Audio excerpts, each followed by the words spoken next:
नमस्कार दर्शक बंधु ओडिया झियो न्यूज चैनल को आपन को स्वागत जनाउछि।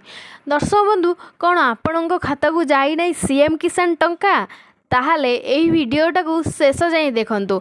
आउ जदि आम चैनल को सब्सक्राइब करना एबे सब्सक्राइब करके पाखरे थिबा बेल आइकन को क्लिक कर दियंतु जहा द्वारा आपण एही विषय रे अधिक जानि परिबे।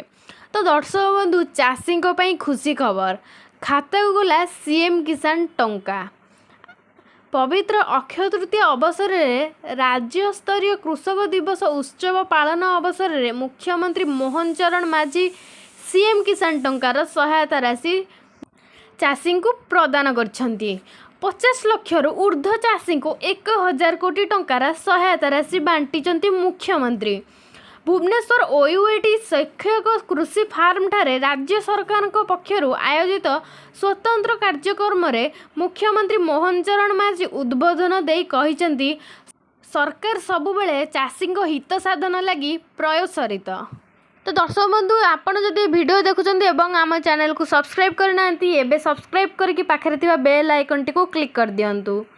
तो अक्षय तृतीया उपलक्षे आखि मुठी अनुकूल करने पर मुख्यमंत्री मोहन चरण माझी नाममात्र क्षुद्र एवं भूमिहीन चाषी खाते को सीएम किसान टंका पठाई 1000 कोटी ऊर्ध्व टंका चाषी अकाउंट को जाइछि। एही कार्यक्रम में अन्य मानक मध्य उपमुख्यमंत्री तथा कृषि मंत्री कनक वर्धन सिंहदेव एवं एकाम्र विधायक बाबू सिंह उपस्थित थिले।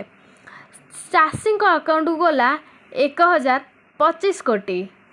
सीएम किसान अर्थ रिलीज कले मुख्यमंत्री मोहन चरण माझी। गोटे क्लिक रे 50 लाख 16,000 टंका चाषी अकाउंट को गला। 1025 चाषी अकाउंट को गला। चलित थर प्रथम थर पर 25,000 सहरांचल चाषी को सीएम किसान सामिल कर सरकार। 1000 कोटी अधिक चाषी खाता को पठागला।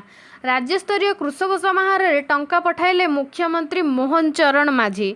तो दर्शक बंधु एपर्यंत कहूँ जदि आपण आम चैनल को सब्सक्राइब करना एबे सब्सक्राइब कर रखंतु अधिक विवरणी पाई। धन्यवाद।